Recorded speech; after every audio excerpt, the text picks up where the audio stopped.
오늘 우리가 함께 읽은 베드로후서 2장은 베드로 사도가 성도들에게 이 거짓 선지자들과 거짓 교사들에 대하여 경계하라고 이렇게 경고를 하고 있습니다.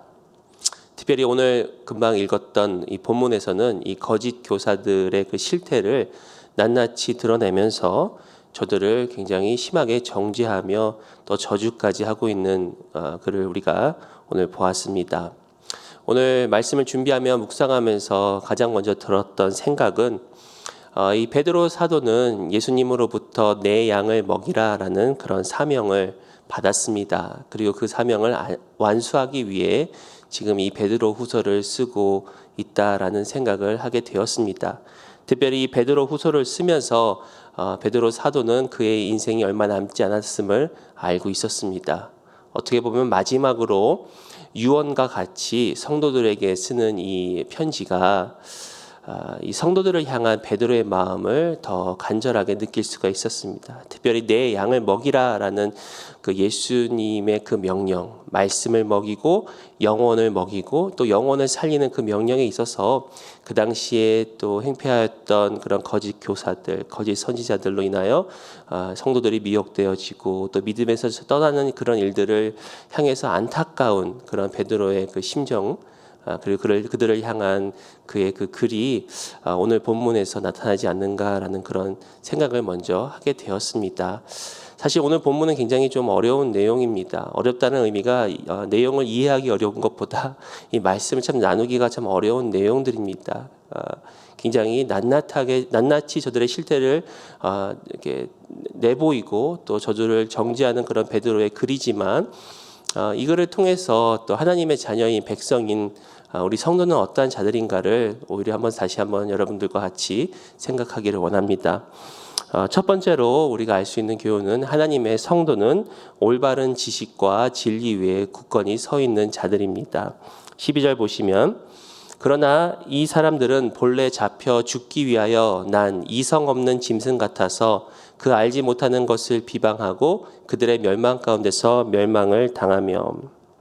베드로 사도는 이 거짓 교사들의 특징을 이야기를 하면서 저들이 이성 없는 짐승과 같다라고 이야기를 합니다.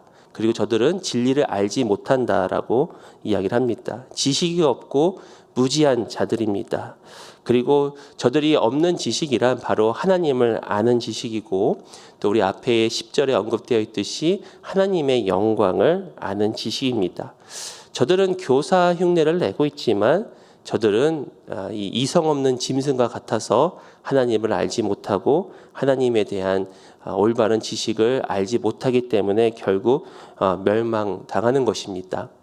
반면에 우리 하나님의 성도는 바로 하나님께서 우리에게 주신 이성을 최대한 활용하여서 하나님을 아는 지식에 배우는데 힘쓰는 자들입니다. 이미 성경에서는 우리가 힘써서 하나님을 알아야 된다라고 우리에게 말씀하십니다. 호세아 6장 3절에 그러므로 우리가 여호와를 알자 힘써 여호와를 알자.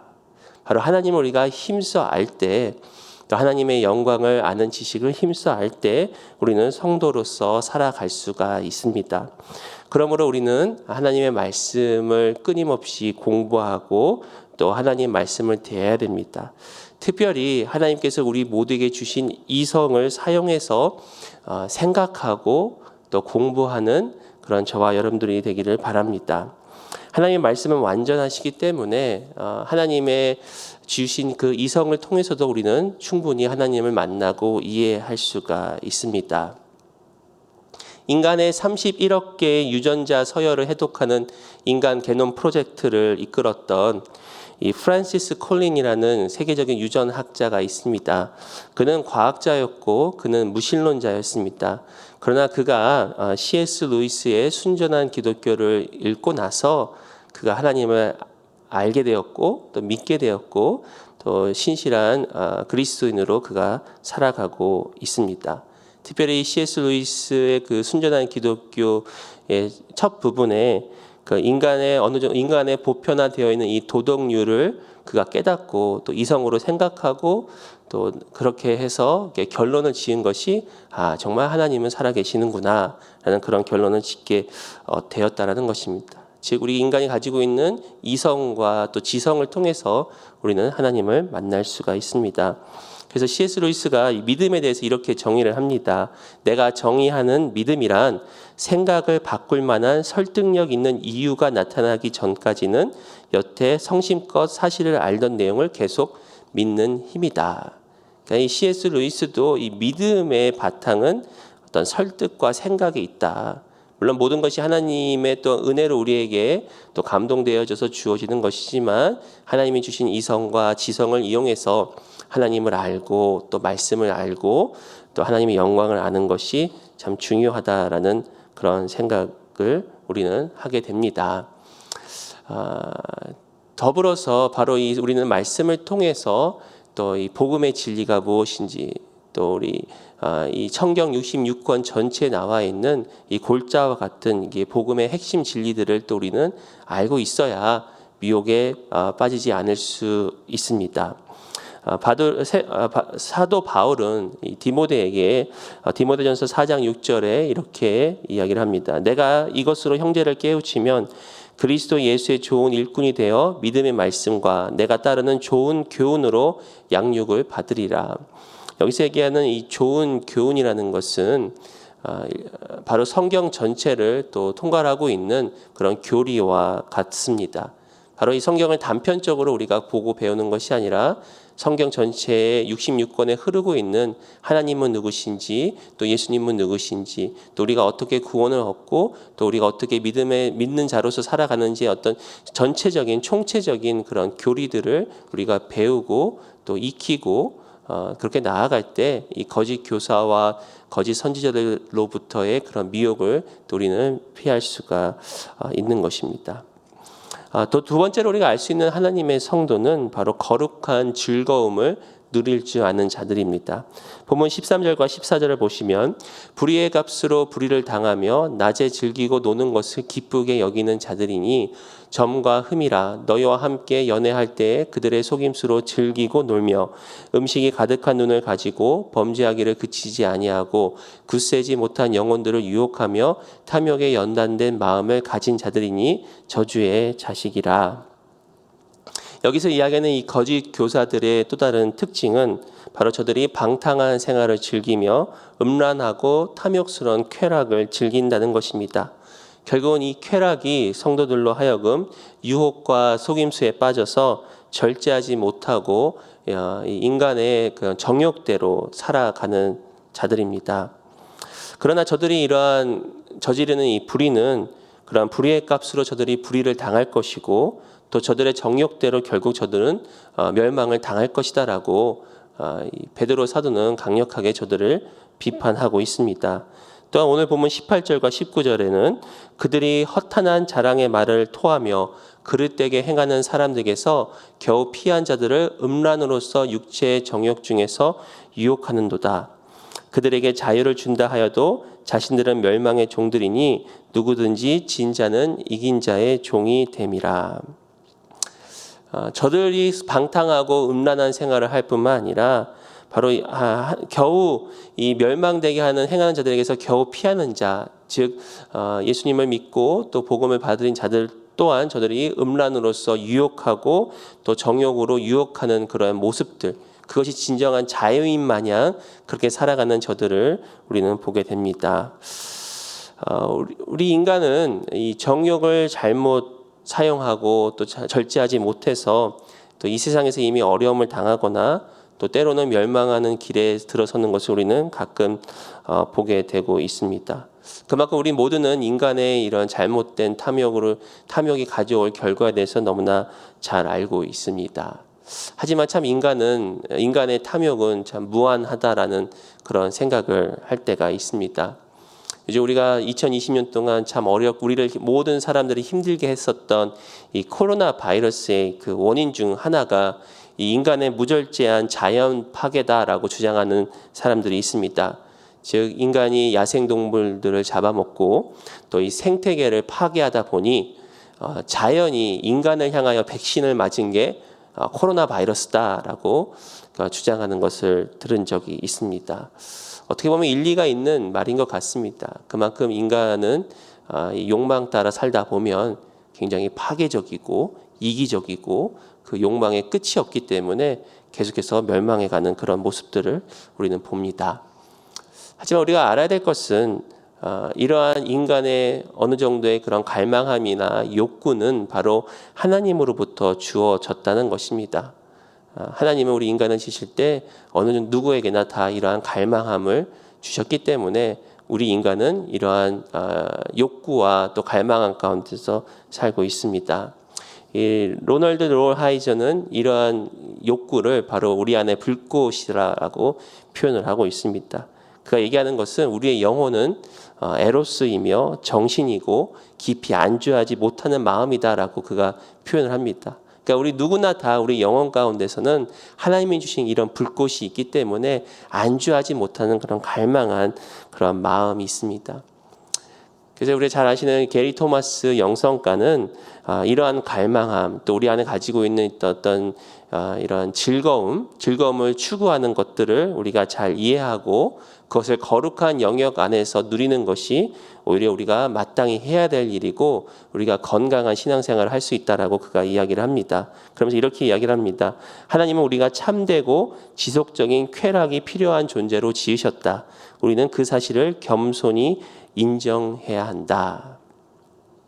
하나님이 주신 일정한 그런 경계 안에서 우리가 주어진 것을 먼저 즐거워할 줄 알고 또 누릴 때 그것이 오히려 하나님과의 친밀한 관계에 들어가고 또 건강한 신앙생활을 할 수 있는 것입니다. 중요한 것은 먼저 내게 주어진 것을 누릴 줄 알아야 됩니다. 어떤 부부라면 부부 관계 안에서의 누릴 줄 알아야 되고 또 우리에게 주어진 것들로 인하여 하나님께 감사하고 자족하고 또 기뻐해야 한다는 것입니다. 그리고 내게 주어진 것을 누리기 위해서는 또 내게 주어진 것이 무엇인지를 우리는 알고 깨달아야 합니다. 어제 비가 하루 종일 왔습니다. 그러다 보니까 오늘 아침에 제법 쌀쌀하더라고요. 이렇게 새벽에 나오는데 아마 올해 들어서 가장 추운 그런 새벽이었던 것 같습니다. 거의 서리가 낄 정도로 굉장히 추운 날씨에 새벽에 나왔는데 차를 타면서 문득 들었던 생각이 있었습니다. 그것은 집을 나서면서 썼던 마스크가 굉장히 도움이 됐다라는 것입니다. 이 추운 날 마스크를 쓰니까 어느 정도 이렇게 따뜻하게 좀 몸을 유지할 수 있어서 이 차까지 걸어오는 거리가 물론 추웠지만 또 그렇게 춥지 않았다라는 생각에 마스크가 고마운 생각이 들었습니다. 사실 2020년 들면서 우리가 모두가 다 지금 마스크를 거의 의무적으로 쓰고 있지 않습니까? 마스크를 쓰다 보면은 참 답답하고 또 숨쉬기도 어렵고 좀 힘든 그런 것도 있는데 처음으로 이 마스크의 고마움을 깨달았던 오늘 새벽이었습니다. 그러면서 작은 것이지만 우리 주위에 있는 것들 또 우리의 주어진 것들을 우리가 다시 한번 알고 또 생각을 전환시키면 그것이 또 감사가 되고 또 누리는 것이 되는구나라는 그런 생각을 하게 되었습니다. 무조건 우리의 욕구를 절제하고 자제한다는 것이 거룩한 것이 아니라 오히려 하나님께 주신 이 거룩한 불꽃 또 거룩한 욕망과 갈망함을 주님이 주신 경계 안에서 우리가 거룩하게 사용하는 것이 진정한 성도의 삶임을 다시 한번 깨닫기를 원합니다. 또 세 번째로 우리가 알 수 있는 하나님의 성도는 진리의 길로 올바로 가는 자들입니다. 본문 15절과 16절을 보시면 그들이 바른 길을 떠나 미혹되어 부올의 아들 발람의 길을 따르는도다. 그는 불의의 삭을 사랑하다가 자기의 불법으로 말미암아 책망을 받되 말하지 못하는 나귀와 사람의 소리로 말하여 이 선지자의 미친 행동을 저지하였느니라.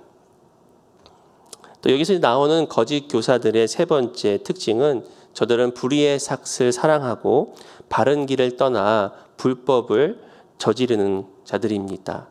이 베드로 사도는 여기서 이 구약의 발람의 예를 들고 있습니다.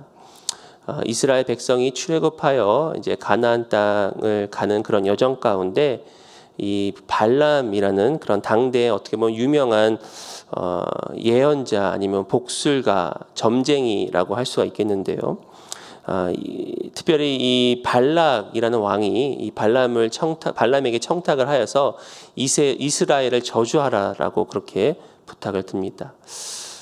발람은 그것이 하나님의 뜻이 아니었음을 알았음에도 불구하고 발락이 제공하는 이런 불의한 삭새, 그가 눈이 멀어서 이스라엘을 향하여 거짓 예언을 하게 됩니다. 또한 발람은 이 바알보올에서 이스라엘 백성에게 음행을 저지르도록 그 영향을 줬던 인물입니다. 결국 그는 죽임을 당하게 됩니다. 이러한 이 발람이 지금 베드로 사도가 이야기하는 거짓 교사들과 같다라고 그는 이야기를 합니다. 하지만 성도는 이에 반해서 성도는 바로 하나님의 말씀, 진리의 길로 가는 자들입니다. 진리의 길은 때로는 쉽지 않습니다.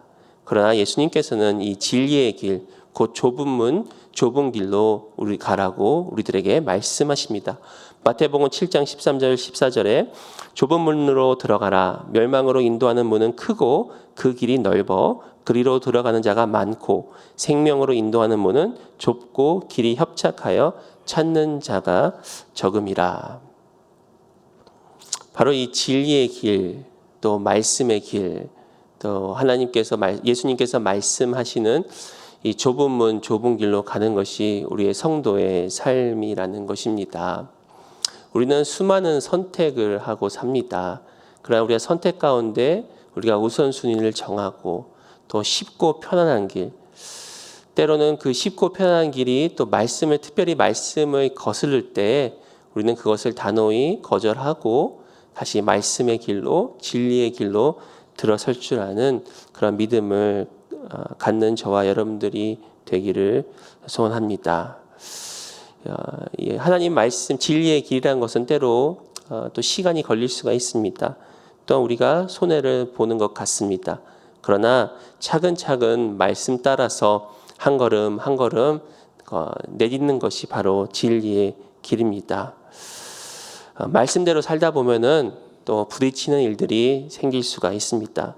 그럴 때마다 우리는 다시 한번 우리 자신을 가다듬고 말씀 따라서 또 예수님 바라보며 한 걸음 한 걸음 나아가는 것입니다. 어떻게 보면 인류 역사상 가장 좁은 길은 십자가로 향하는 길이었습니다.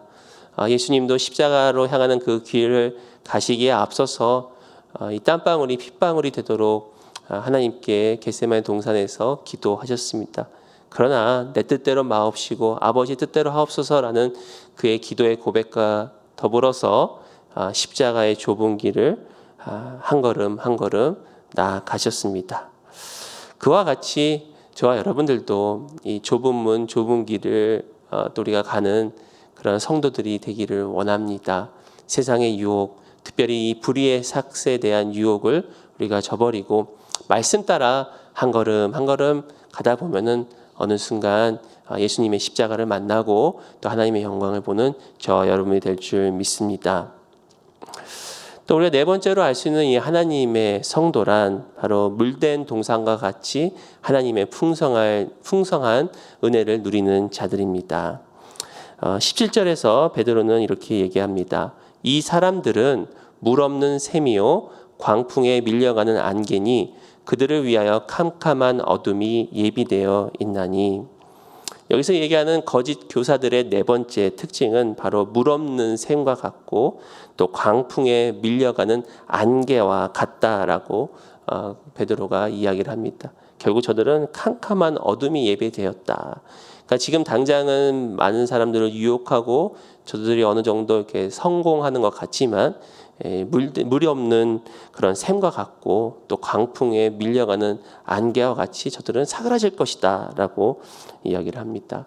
그러나 반면에 하나님을 믿는 성도들은 또 하나님의 말씀 따라 우리가 살 때 시냇가에 심은 나무와 같이 형통할 것이다 라고 하나님은 약속하고 계십니다. 시편 1편 3절에 그는 시냇가에 심은 나무가 철을 따라 열매를 맺으며 그 잎사귀가 마르지 아니함 같으니 그가 하는 모든 일이 다 형통하리로다. 우리가 예수님께 깊이 뿌리 내리고 또 말씀 따라 사는 것은 바로 시냇가에 심은 나무와 같이 철을 따라 열매를 맺으며 또 잎사귀가 마르지 아니하며 그 하는 모든 일이 다 형통한 그런 은혜를 받는 줄 믿습니다. 또 여러분 잘 아시는 이사야 58장 11절에 여호와가 너를 항상 인도하여 메마른 곳에서도 내 영혼을 만족하게 하며 내 뼈를 견고하게 하리니 너는 물된 동산 같겠고 물이 끊어지지 아니하는 샘 같을 것이라. 하나님께서 하나님의 사랑하는 자녀들에게 주시는 말씀입니다. 약속의 말씀입니다. 메마른 곳에서도 우리를 만족하게 하시고 우리의 뼈를 견고하게 하시고 물든 동산과 같이 하나님의 그 생수가 또 축복의 생수가 끊어지지 아니할 것이다라고 우리에게 약속을 하십니다. 특별히 여기서 우리가 말씀 가운데 깨닫는 것은 바로 메마른 곳에서도 하나님은 만족하게 하신다는 것입니다. 우리가 상황이 비록 메마른 것 같이 참 상황이 어려울지라도 하나님은 그 가운데서도 우리에게 만족함을 주시는 분이십니다. 풍성한 은혜를 주시는 분이십니다. 그러므로 우리 하나님을 믿고 또 주님을 사랑하는 성도들은 이러한 풍성한 또 은혜를 바라보며 오늘 하루도 살아갈 수 있는 것입니다. 마지막으로 우리가 알 수 있는 교훈, 하나님의 성도는 바로 하나님의 거룩한 명령을 지켜 행하는 자들입니다. 오늘 본문 20절부터 22절까지 보시면 만일 그들이 우리 주 대신 구주 예수 그리스도를 알므로 세상의 더러움을 피한 후에 다시 그 중에 얽매이고 지면 그 나중 형편이 처음보다 더 심하리니 의의 도를 안 후에 받은 거룩한 명령을 저버리는 것보다 알지 못하는 것이 도리어 그들에게 나으니라. 참된 속담에 이르기를 개가 그 토하였던 것에 돌아가고 돼지가 씻었다가 더러운 구덩이에 도로 누웠다 하는 말이 그들에게 응하였도다. 여기서 베드로 사도는 마지막으로 이 거짓 교사들은 비록 처음에는 복음을 듣고 진리를 알매도 불구하고 저들이 고의적으로 또 진리를 거스리고 저버리고 또 거룩한 명령을 저버렸던 저들을 향하여 차라리 처음부터 믿지 아니한 것이 더 나았을 것이다 라고 그가 이야기를 합니다. 왜냐하면 생각해 보건대 한번 복음을 듣고 진리를 알아서 돌이키면은 다시 돌이키기가 어렵다라는 그런 생각이 들었습니다.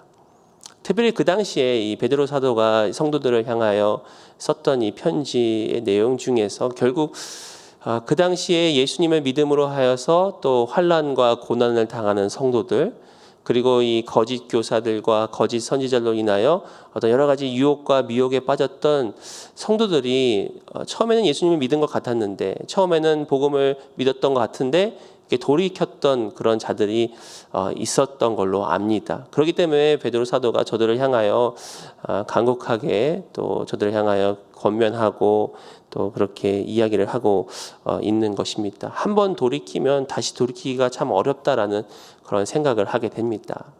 이는 마치 신천지 이단이 다른 사람들보다 먼저 교회에 나가는 사람들을 미혹하는 이유가 여기에 있지 아니한가라는 그런 생각합니다. 차라리 처음부터 아예 복음을 몰랐다라면, 예수님을 몰랐더라면 다시 복음을 듣고 또 예수님의 말씀을, 하나님의 말씀을 들었을 때 저들이 어떻게 보면 다시 복음으로 오는 게 더 쉬울 것 같은데, 먼저 복음을 받았더라면 다시 돌이키기가 그만큼 어렵다라는 그런 생각을 합니다.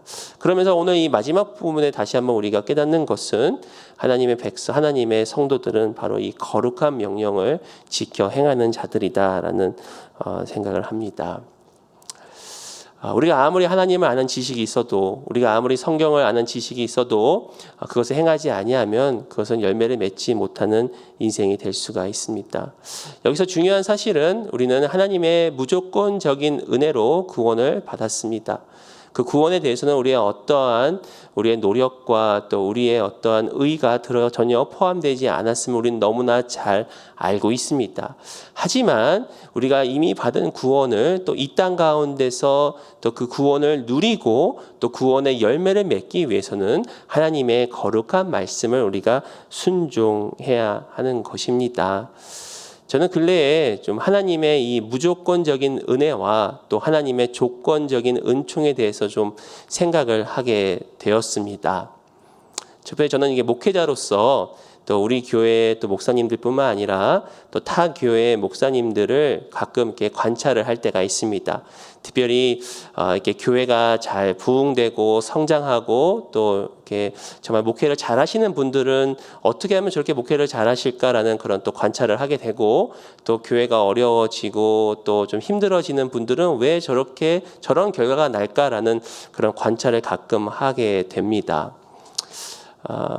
물론 모든 것이 다 하나님의 은혜라고 우리가 고백을 합니다. 그리고 하나님의 전적인 은혜 없으면 우리는 땅 가운데 살아갈 수가 없고, 또 우리가 여러 가지 목회나 또 여러 가지 하는 일들, 사업이나 사역 가운데 열매를 맺을 수 없는 것은 맞는 말입니다. 하지만 그 가운데서도 하나님의 조건적인 은총이 있다는 것을 다시 한번 깨닫게 되었습니다. 다시 말씀드려서 이 목사님, 저는 목회자니까 이 목사님들 중에 교회가 잘 되고 부흥하는 것은 그만한 이유가 어느 정도 있다라는 것입니다. 즉 하나님의 말씀에 어떤 순종하는 부분들, 특별히 또 목회를 하는 데 있어서의 지혜, 또 성품, 이런 것들은 결국은 본인의 어떤 또 노력으로 또 이루어야 되는 그런 또 훈련으로 이루어야 되는 부분이 아닌가라는 생각을 합니다. 마치 예수님께서 이 5달란트와 1달란트를 받은 자를 비교하셨듯이, 이 달란트는 예수님께서 주신 전적인 하나님의 은혜이지만, 그 달란트를 또 우리가 열매를 맺는 것은 또 우리의 몫이라는 것입니다. 그래서 이 C.S. 루이스도 이렇게 이야기를 합니다. 그분을 신뢰할수록 우리는 당연히 그분의 모든 말씀을 힘써 행해야 한다. 이제는 구원받기 위한 행위가 아니라 이미 구원해 주신 것에 대한 반응이다. 내가 한 행위의 보상으로 천국에 가기를 바라는 것이 아니라 천국과 첫 빛 줄기가 이미 내면에 희미하게 비춰들었기 때문에 자연스럽게 그렇게 행동하고 싶어진다. 이것이 어떻게 보면 하나님의 무조건적인 은혜와 또 조건적인 은총에 대한 어떤 관계인 것 같습니다. 이미 구원을 받은 우리가, 또 사도 바울도 두려움과 떨림으로 그 구원을 이루라고 말씀하신 것과 같이 이 땅 가운데서 거룩한 명령을 따라 우리가 살아갈 때 받은 구원뿐만이 아니라 이 원리대로 살아갈 때 그것이 결국은 축복받는 삶이고, 그것이 또한 상급을 얻는 삶이고 열매를 맺는 삶인 줄 믿습니다. 저는 목회자이기 때문에 또 우리 성도님을 향하여 많은 축복의 기도를 드리지만, 가끔은 이게 축복의 기도를 드리기 전에 드리고 싶은 말씀이 있습니다. 여러분 축복 받으시기 원하십니까? 그러면 하나님의 말씀의 원리 따라 사시기 바랍니다. 왜냐하면 하나님은 이미 말씀 가운데 축복받는 원리를 주셨습니다. 우리가 2020년을 마무리하고 이제 2021년 새 희망찬 새해를 맞이할 때 모든 사람이 다 축복받기를 원하고 또 형통하기를 원합니다. 물론 복의 근원과 형통의 근원은 주님께 있습니다. 하지만 말씀 따라, 원리 따라, 또 우리가 다음 주부터 우리 또 신년 세미나 받지 않습니까? 선한 청지기의 삶, 그 원리들을 따라 살아갈 때 그것이 하나님께서 또 우리에게 주시는 축복의 길인 줄 믿습니다. 거룩한 성도는 바로 거룩한 말씀 따라 살아가는 자들입니다. 세상은 갈수록 참 힘들어지고 또 성도들을 계속해서 미혹하는 것 같습니다. 그러나 베드로 사도가 마지막 이 글에서 성도를 향하여 간절하게 이렇게 나누었던 것처럼 저 여러분들도 거룩한 성도의 삶을 우리가 계속해서 나아가며 또 예수님처럼 좁은 문 좁은 길 걸어가며 또 힘들었던 2020년을 우리가 또 뒤로 하고 또 희망찬 또 소망에 가득 찬 2021년을 맞이하는 저와 여러분 되시기를 예수의 이름으로 축원드립니다. 같이 기도하시겠습니다. 하나님 아버지, 오늘 말씀을 통해서 거룩한 성도의 삶을 다시 한번 돌아보았습니다.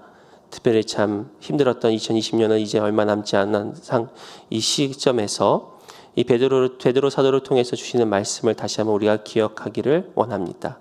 말씀 따라서, 원리 따라서 좁은 문 좁은 길로 가며 또 하나님을 아는 지식을 더욱더 우리가 충만케 하여서 메마른 곳에서도 우리를 인도하시며 메마른 곳에서도 우리 영혼의 만족을 주시는 하나님을 우리가 바라보기 원합니다. 물된 동산과 같은 풍성한 은혜를 주시는 주님을 바라보기 원합니다. 우리 성도님들 한 분 한 분 이 시간 주여 위로하여 주시고 오늘 하루도 살아갈 충분한 은혜를 저희들에게 부어 주시옵소서. 우리 시세멘 비전 교회를 주께서 기억하여 주시고 강주민 목사님과 또 교회 리더십을 주님 기억하여 주시며 2020년을 잘 마무리하며 또 새해로부터 시작하는 여러 가지 사역들 가운데 또 만남들 모임들 가운데 하나님께서 큰 은혜로 더하여 주시옵소서. 특별히 코비드 환자들을 하나님께서 돌봐 주시고 또 환우들을 주님께서 돌봐 주시며 또 사랑하는 가족들을 먼저 떠보냈던 유가족들을 주께서 위로하여 주시고 비록 백신이 나왔지만 또 하루속히 이 코비드 사태가 진정이 되어져서 또 많은 사람들이 그로 인하여 또 하나님께 감사하며 영광 돌리며 다시 또 하루하루를 살아가는 저희들 될 수 있도록 하나님 인도하여 주시옵소서. 특별히 유국을 섬기시는 우리 박혜리 박메이 선교사님께서 기억하여 주시고 가족의 건강과 성령의 충만 또 안전 또 그곳에서 배우는 언어와 문화 학습 가운데서도 주님께서 지혜를 더하시고 함께하여 주시옵소서. 우리 선교사님의 사역과 동역자들 위해 하나님 큰 은혜를 더하여 주옵소서. 주여 모든 은혜를 주님께 감사를 드립니다. 거룩하신 예수님의 이름으로 기도드리옵나이다. 아멘.